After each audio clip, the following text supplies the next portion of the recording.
On Vaticano this week, we hear about how art can influence faith and vice versa.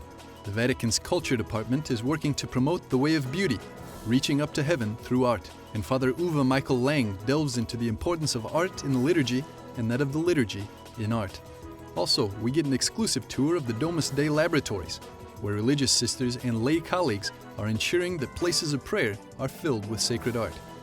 And this iconographer opens her doors to show us how an icon is made, while the Vatican Museum's director, Antonio Paolucci, speaks of the priceless nature of the works he keeps. All this on Vaticano.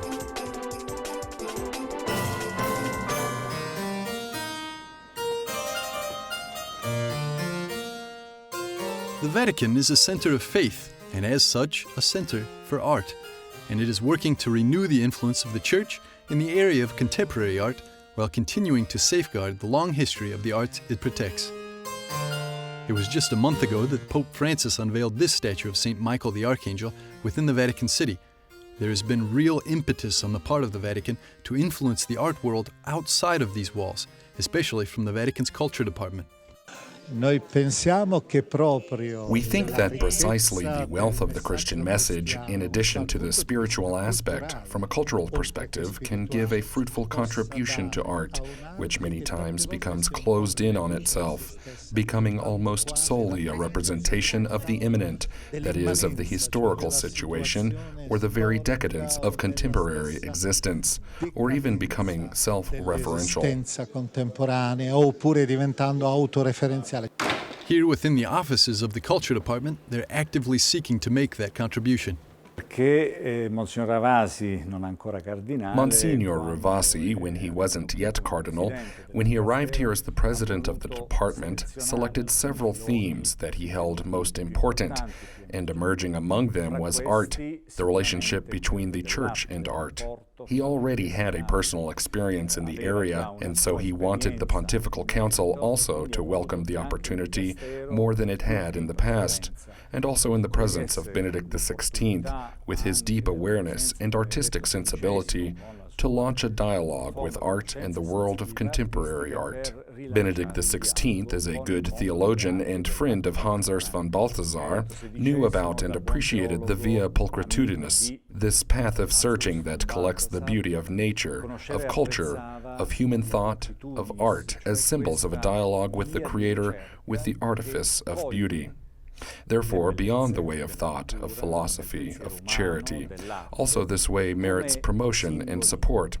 So we've taken on this role given to us by the Pope and the Church to try to build bridges and roads, opportunities to take this way of beauty, especially with artists in the different categories, and also with Christian communities and churches, each through the signs of beauty present in their own environments, which can create occasions of encounter not only between people, but also and above all with the Creator, the artifice of beauty, as the great St. Augustine defined him.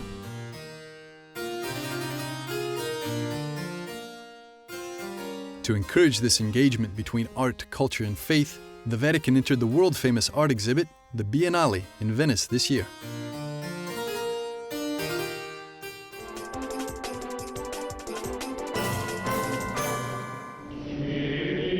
Liturgy is influenced by art, just as art is influenced by the liturgy.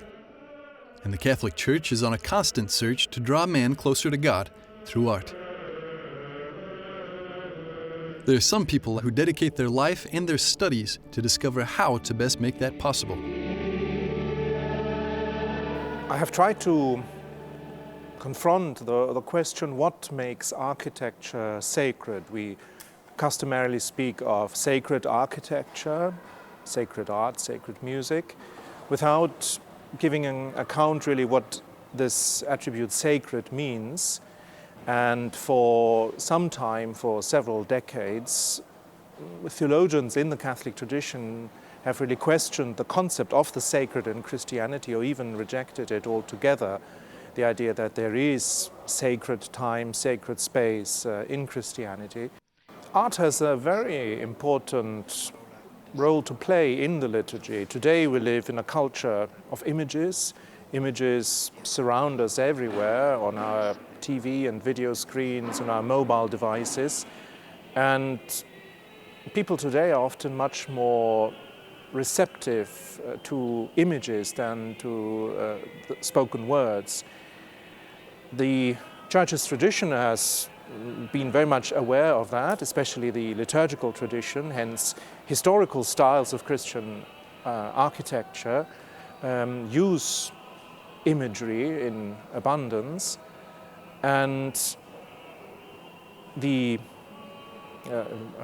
image or art in a sacred building helps the worshipper to, well, in first place, to realize that every liturgy is celebrated in the communion of the saints, and that means communion of all the saints and angels who offer worship to God in heaven. So it's not just about what we are doing, but we're entering into something that is greater than us and something that is already happening. And it can also have a didactic function. Didactic is perhaps too narrow an expression, but it can actually, well, certainly help us to recall biblical episodes, to recall the lives of the saints, and in general lead us to a more fruitful and deeper participation in the liturgy. On the other hand, if art in a church is not well thought out, if it is not in harmony with the spirit of the liturgy, with the great iconographical tradition, and we have such a tradition in the West as well. It's not as precisely defined as it is in the Eastern tradition, but if you look at historical churches, there is something like a Western iconography as well. So if art in a church does not insert itself into that iconographical tradition, it can happen that what we actually see in a church distracts us from worship, distracts us from that profound participation in the liturgy to which we are called. Active participation in the liturgy cannot simply be reduced to understanding texts or to speaking roles, doing this, doing that, but it really means entering into the spirit of the liturgy, offering the sacrifice of the Mass together with the priest who acts in the person of Christ, and so enriching our baptismal or living our baptismal vocation and nourishing our spiritual life. And obviously, because we are made of flesh and blood, because we are not just spirits but spirits and bodies, we need these material conditions for our worship. We need these material, our senses are always involved, and therefore these aspects, architecture, art, music as well, are not simply secondary but an integral part of what the liturgy is about. After the break, we'll visit the labs of Domus Dei, where art and faith meet. You're watching Vaticano. Here in an industrial park outside Rome is this jewel. It's Domus Dei Laboratories, where art and faith are joined by fire. One of the aspects of our charism, of our activities, and, if you will, of the mission of the Church, is precisely that of evangelizing with art, making custom-fit garments for the people of God that celebrates within the Church.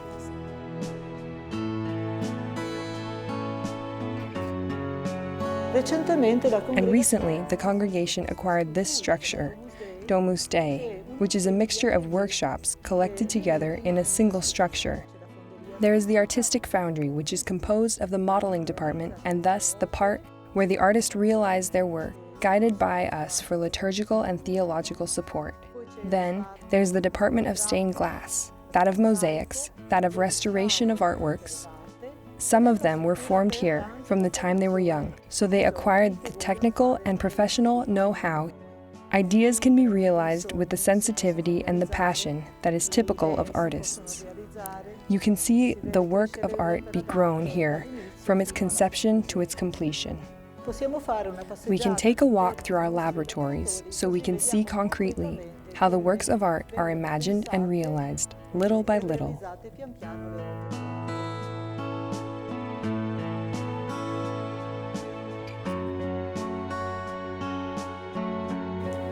This is the modeling department. We can see here how a sculpture is born. In practice, an internal skeleton is constructed out of metal.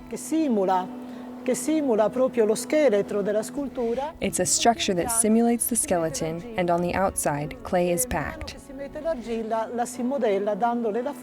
As the clay is placed on the outside, it is modeled. Here we see a model, and we can see that this will be the final result of a life-size sculpture. Here we see a replica of the Pietà, a variation of Michelangelo's work at St. Peter's Basilica. So this is the Pietà revisited, following some of the suggestions of the patron who asked for the variation from the original. It's already in the final phase of completion. Pictures are taken at various stages in its creation and shared with the patron so they can share in the production process. The next stage after modeling is that of creating the form, which we will see in adjoining departments.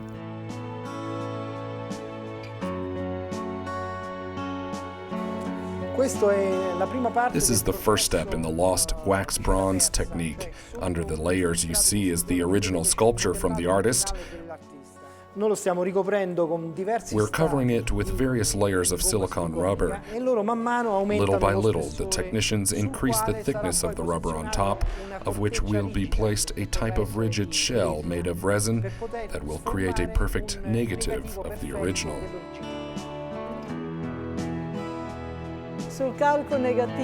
On the negative, the model that we saw being made earlier, a layer of wax is laid, which is of the same thickness as the eventual bronze. These wax channels are where the fused bronze will flow into the entire surface of the sculpture.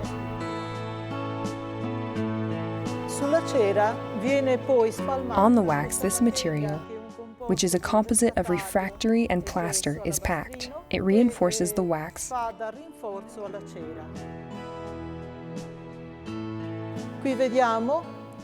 Here we see the wax channels, which will be united into a single point.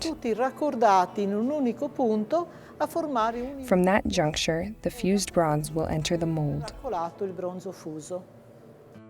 Now we're going into the foundry area where we'll see the fusion of the forms that were cooked.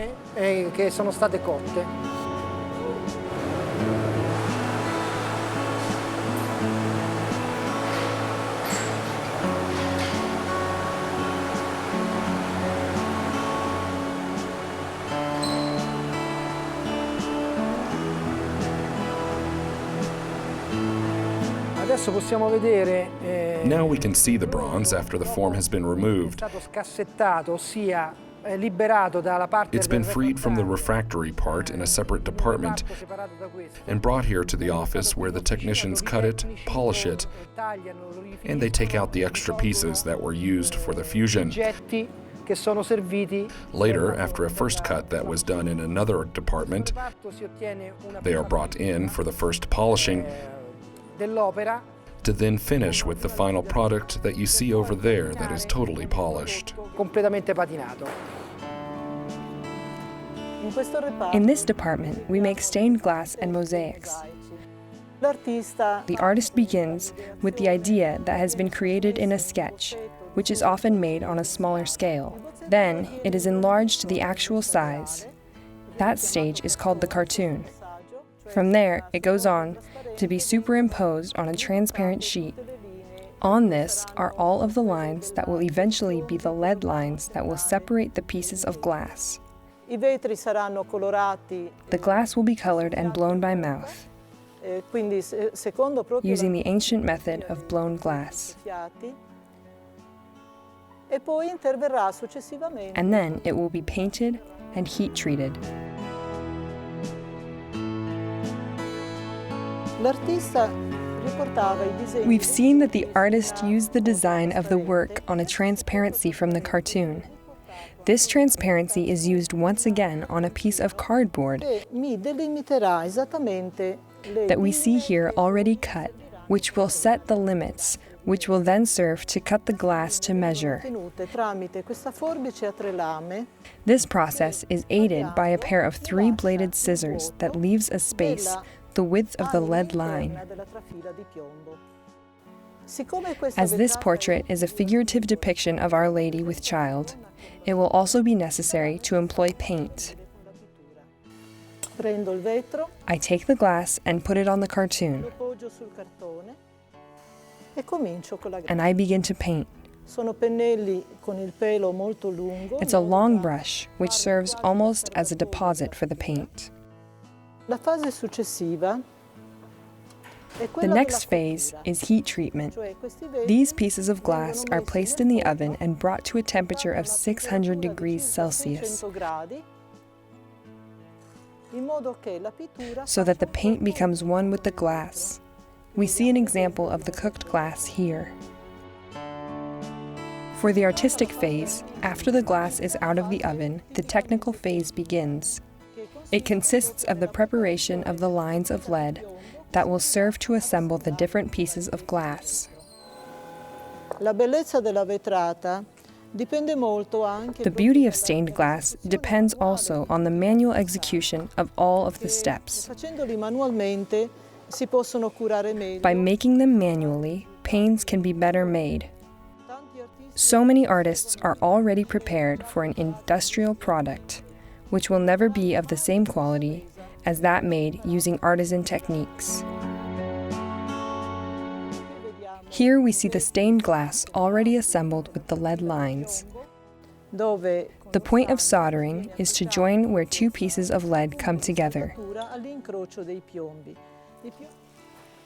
Siamo passati alla sezione del mosaico. We've moved on to the mosaic department. In this case, we're creating a reproduction of a classic work from the 1800s, which is destined for Poland. Si è partiti As you can see, we began with the photograph of the work. In questo caso abbiamo fatto un Then, we enlarged the work in a cartoon, making appropriate connections. The cartoon was placed over the work table, although right now it is invisible. And then, on the cartoon, we placed this netting, which is made of fiberglass and supports the entire surface of the mosaic. Il mosaicista Antonio The mosaic artist, Antonio, is now making the design with a classic cut. That is, the pieces of glass are already prepared and cut into pieces that measure 1 inch apiece. It's called the classic cut. sulla rete che abbiamo On the netting we saw earlier, the pieces are set with a strong glue made for this process.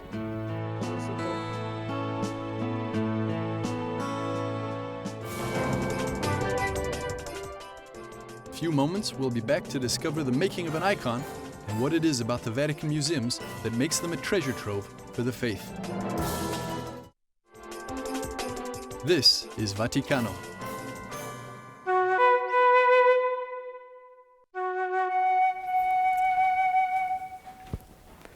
I am Christina Mans. I am an iconographer, and I like to introduce you to my work. I live in Rome and I work also in Rome. And these are some of my icons, because for me it's a vocation, and I feel that I can help people to bring them close to Jesus.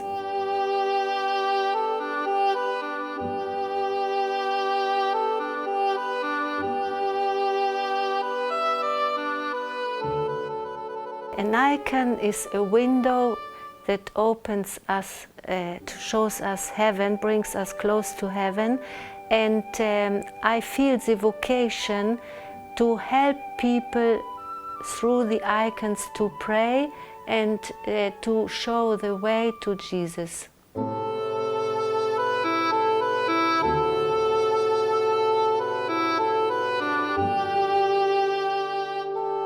My technique is from 1200, and I studied with a very important teacher from the academy in St. Petersburg. And the material I use is all natural. You can find it all directly from Russian or in Germany, also in Italy. And now I will show you how to use this material on the icon.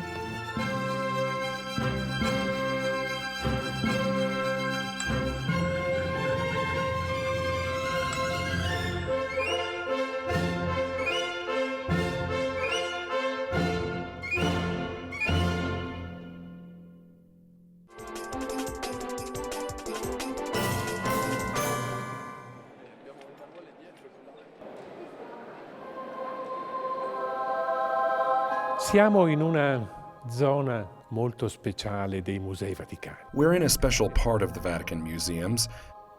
Che ci sono I musei vaticani. You should know, first of all, that there are the Vatican Museums that everyone knows, those open to the public, visited every year by more than 5 million people.